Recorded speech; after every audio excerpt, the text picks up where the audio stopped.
The Supercross fans in Houston were treated to an awesome night of racing. This is the SMX Insider post-race show. Daniel Blair, Ricky Carmichael, Jason Thomas, and Will Christian with you. And for Hunter Lawrence, he gets the win. You kick things off with a dub in the 250 East Coast Championship. Great ride by Max Anstey and Jordan Smith, rounding out the podium in the 250 class. And then in the 450s, Eli Tomac bounces back from the big crash and a beating in the heat race that he got from Chase Sexton. And he rebounded huge in the main event to hold off Sexton and win his third race of the season. You see Sexton there in second, Jason Anderson back-to-back podiums in third, and Ricky, wild night of racing. Your first thoughts now that the dust has settled here in Houston? I go 250. I think about Hunter Lawrence setting the mark. He rode incredibly well that main event. I mean, you couldn't ask for anything better. And then I think about the rookies. I was really impressed with Tom Vial. I mean, the lack of Supercross experience that he has, great. I think we're going to see a lot more of him. And to your point, Daniel, he gets great starts. So when you get great starts, you learn to run up front. You learn a lot faster. Hayden Deegan, he came from behind. He got a couple gifts from guys going down, but still, incredible ride. And Hymas as well, incredibly strong. I like his strength through the whoops. I think that's going to be a strong suit for him down the line. Shifting to the 450, incredible reaction by Eli Tomac. I thought at one stage, especially after the heat race, that he was on the ropes, and we could see some old Eli tendencies going back, but man, he shut us all up. He came out swinging, and that main event was a completely different guy, and now he is the guy that has set the bar in the 450 class. Very stubborn ride. He said, Oh, yeah. I'm not losing this one tonight. But when you talk about those rookies, we come out on top of the show and we preview. These are the guys that you have to watch for. Here's the cool part. We had a chance to talk to them before the races and hear what they were thinking going in. This will be fun to listen to, and then we'll get into the recap. And I race 50s at Supercross, and they have like the junior challenge. And ever since then, I just wanted to race, race in the stadium. And we're finally to that point. We got a race last weekend as well for the futures, which was great. And now we're here, racing Supercross East Coast, round one. And yeah, so we're just here really get a good learning experience. This year's going to be full of just trying to log laps, see the pace, and just continue to get faster. I have no expectations on position. I mean, I have some goals for myself, but besides that, I'm not going to come out and say, like, yo, I want to get top 5 or top 10. I'm just going to go out there and see where I end up. I feel pretty prepared. I spent my whole offseason with the Lawrence brothers in Florida, and with the experience I've got last year with racing futures and the combines, I feel like I'm in a good spot to make my pro debut. I know it's a big step, but I'm just trying to treat this like it's any other race. Obviously, there's a lot more nerves coming into this, but you just try to block them out, and I'm just trying to ride a clean race. Yeah, pretty nice to be here. It's my first race in the US, first time Supercross also. I mean, the stadium is pretty big, so it's quite impressive, but I had a good winter. Preparation was nice. I feel good with the bike. So I just want to be out there to try to do the best as I can and see where we end up. I don't really have like big expectations, so first Supercross, I want to see where we end up with a good start, let's say. And when the 250 riders lined up for their main event, you have to think Hunter Lawrence, the favorite to win the championship, gets a good start there. He's got his teammate Chance Hymas on the inside, pushes Talon Hawkins wide. You see Tom Vial. Look at the rookies surrounding Hunter Lawrence, but didn't have the best first lap, had some issues. Vial takes the lead for a minute. He did, and I think that's just experience of being a 2-time world champion from Vial, even though he doesn't have Supercross experience. Hunter Lawrence to the left, back to the right, loses a spot, regains his composure, gets into second, gets into first, and once he had the lead, Ricky, it was checkout time. Lights out. He has set the bar. Now these guys know where the mark is if you want to win a 250 East Coast Supercross. Hymas had his issues, lost ground with the front. Jordan Smith was all over Max Anstey, and Tom Vial had his issues. He bounced back. Passing Deegan back. This is mid-main event for Jordan Smith. Just kept grinding, working his way back to the podium. But for Max Anstey, fastest in qualifier 1, fastest in qualifier 2, blitzes by Tom Vial on the whoops, and would go on to get a second place finish. I mean, I wasn't expecting this at all, but shout out to the Firepower Honda team, Max Anstey, the whole crew over there clearly have put in their work. And a perfect first half, and a little issue there late. He had the podium in the bag. no pressure whatsoever, and of all the things where he could have messed up, he made a mistake in the corner. And for Hayden Deegan, he just kept charging, making passes. Guys had their issues, like you said, a couple little gifts here and there, but that's part of the game, right? Yeah, just a magnificent ride by this rookie. And man, I go back to the improvements he made just from last week in the Futures race. Big improvement, 4th for Deegan. But for Hunter Lawrence, unchallenged, clean as can be, throws the whip. What a kickoff to the 2023 Supercross season for Hunter Lawrence and Max Anstey, Jordan Smith. I could take Eli. Oh, I see. Lawrence, Anstey, Smith, the vets, 1, 2, 3. Deegan's in there in the top 10. Vial in the top 10. Hymas in the top 10. Hawkins in 11th. Look at the rooks. I love it. Absolutely love it. The future is looking bright. And these kids, I expect them to just keep getting better and better. Nate After the Thrasher, checkered flag. disappointing for Nate Thrasher. I expected more because he was riding great all day, especially in qualifying practice. Had his issues in the sand. Took him out of the top 10. Jason Thomas caught up with the winner, Hunter Lawrence. 250 main event winner, Hunter Lawrence, and you gave us a little bit of a scare over there. Yeah, went off the track, a little excursion, but once you got into the lead, it looked like you were just able to log your laps and steadily pull away. Yeah, we had a little off-track excursion. Wasn't sure how hard across Tom was coming, so I was like, I'll just go left, and then I'm like, oh, that's the side of the track. But thankfully, no tough blocks, and got back on the track safely, and yeah, just happy. That was a good executed. Good start, put myself in a good position. Massive shout out to the team, everyone that supports us and makes this possible. And yeah, it's cool. Looking forward to 9 more rounds.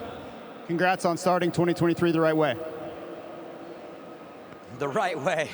Yeah. That's how you do it right there. The SMX Insider Show every Thursday. Go to supermotocross.com. Go to our YouTube channel and watch the SMX Insider every single Thursday.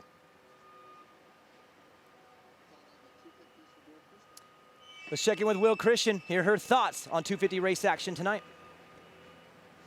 All the surprises, that's my thoughts. We're coming into tonight going, who is it going to be? We knew Hunter. We talked about Hunter Lawrence being up front there and being the favorite. Everything else behind that, we were like, where is everything going to fit? Ricky, you talked about all the rookies there, and all of them, you know, surprised us in different ways at different levels. But I just want to throw Max Anstey into it because he is obviously not a rookie, but we're also talking about a rider who is not on a factory ride either. And we're talking about a rider who's been in the 450s now for a lot of years, and this is his return to the 250s. Now, if you want somebody who didn't know where he was going to fit in to everything, it's Max. Talking to him before the race, he had no idea. He said, we're going to find out. It's been a long time since I've done this. You know, he was 16 years old when he last completed a 250 Supercross season. And now here he is at 29 years old. Fastest qualifier in the first qualifying round, fastest qualifier in the second, and then he ends up on the podium there in second position. And when he stood up there and he said to me, this is the first time that I've been on the podium in the US. This is the first time that I've been on a Supercross podium. You could see in his face how much it meant to him. After all these years, guys, in the sport, to finally realize that dream, after all the work that both of you know goes into their careers to get to this point.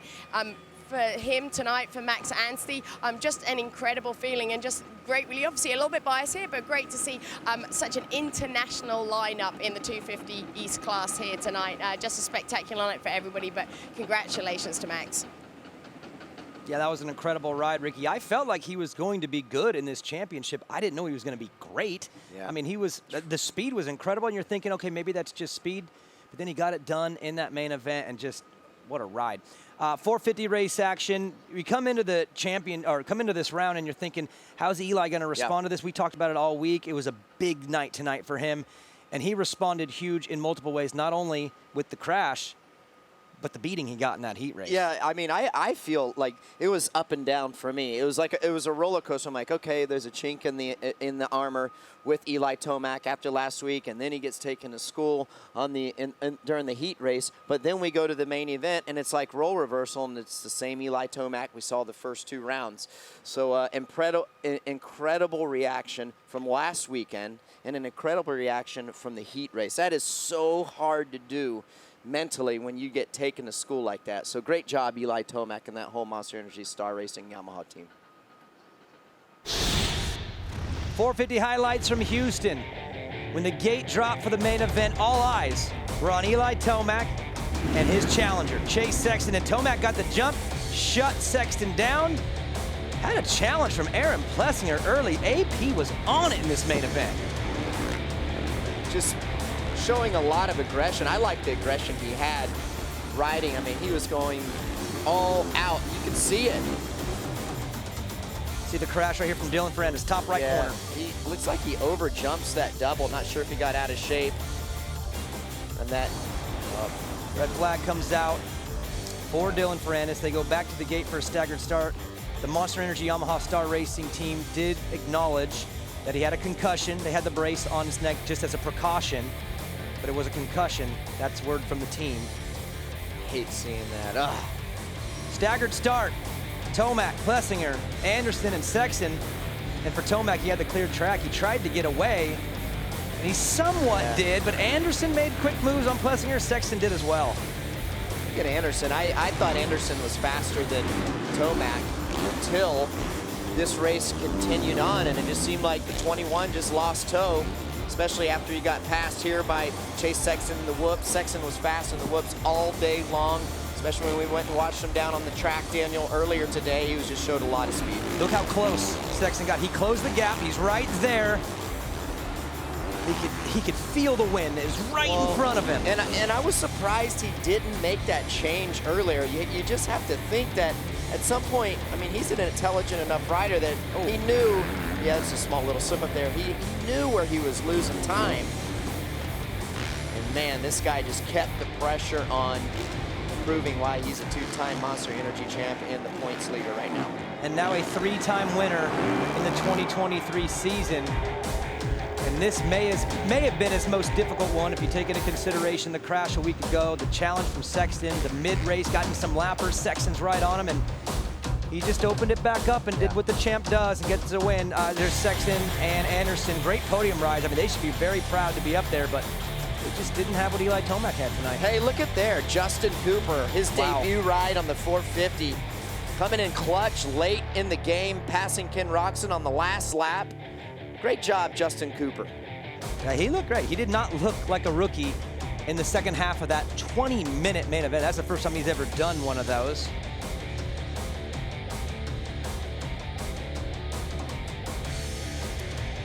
And Will Christian was able to catch up with Eli Tomac after the big victory. And it was not an easy path through for Eli Tomac tonight, and yet here you are taking this win. You had to do it with a red flag. We saw Dylan Ferrandis, your teammate there, go down. All that tough stuff to watch, and that having raced against Chase, that same one-on-one battle just earlier in the heat race and having lost to him. So how deep did you have to dig for this one? How important is this one to make a statement? That was just a tough race, and honestly, I was pretty beat down after that heat race and was searching for quite a bit and was basically losing speed a little bit everywhere. So just rode better straight up in the main, felt better. Obviously, there was a little wild there with the staggered start.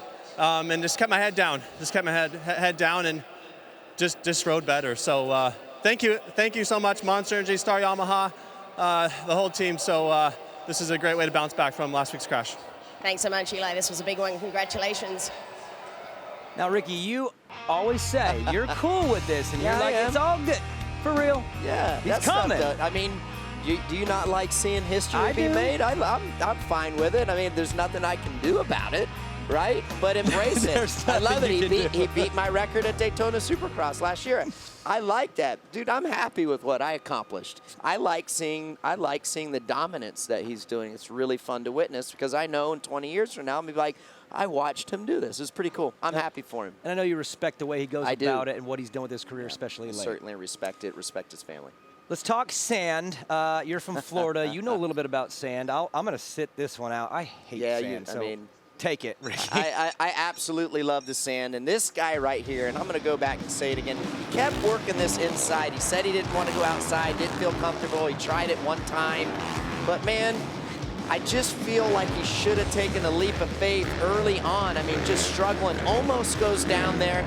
And the key is, what was so good about that outside line you see there, Eli Tomac taking, he's able to keep the speed up, and that's what you want to do in the sand. The more speed you have in the sand, the easier it is.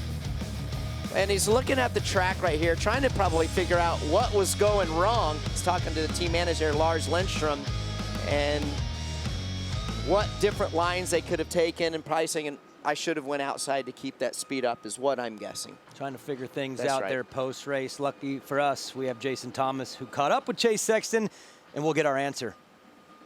So we have Chase Sexton, and obviously this was one of the most pivotal sections of the racetrack. Now, when you're looking at it, you're able to stand here, and it's not in the middle of the race. What do you see, and what maybe should you have changed mid-race there? For me, I was just struggling with these there's little ledges in the sand where it's kind of clay, where it's kind of pushing all the way down to the floor. And I was grabbing those and losing the front, and Eli was basically hitting this hole outside, kind of like sand sweeper southwick kind of thing. And I was tippy-toeing my way through the inside, which was not good. And now looking at it, I probably would have started outside and came across. There's a little rut right here. But middle of the race, it's really hard for me to find that. And I went outside once and almost fell. I'm like, I'm going back inside. So this is basically the race right here. Yeah, and I was kind of thinking about it, like there's a lot of risk changing your line mid-race, right? It was kind of working until it wasn't, and I knew you were having this mental battle with yourself of like, do I switch? And if I do and I crash, I'm not going to be able to forgive myself for switching there. For sure. I mean, it was just one of those things where I wasn't really feeling in this section, and everything I kind of tried didn't really work out. So I just tried to make the most of the inside and not do anything stupid, basically. But everywhere else I was good. It's just basically this section a little bit, the whoops towards the end. But yeah, go back to the drawing board, and hopefully the next sand section will be good in. Thanks for sharing some insight. Thank you. And we are just getting started in this 2023 Supercross Championship. Next week in Tampa, you can catch race day live at 2:30 Eastern. The SMX Insider pre-race show. This is different. We're not starting at 7. That's the race action. The pre-show starts at 6:30, so an extra half hour of coverage for you. Then, of course, 7 o'clock we go racing. You can catch the SMX Insider post-race show right here on YouTube. And then Monday, February 13th is the Tampa re-air at 1 a.m. on CNBC. Let's take a look at the Tampa track. This is inside the stadium, Ricky, where Micah Parsons retired Tom Brady. Well, I love Tampa Supercross. I won back there in 1998. Another awesome sand section. It could be easy for the riders this year because, look, it's not in a corner. So traditional style layout, as you can see, long lanes, football stadium, and you know what? You're going to come to Florida next weekend and want to move there. I'm not far from you, Ricky. I'm in South Carolina. We're Southeasterners together. That's right.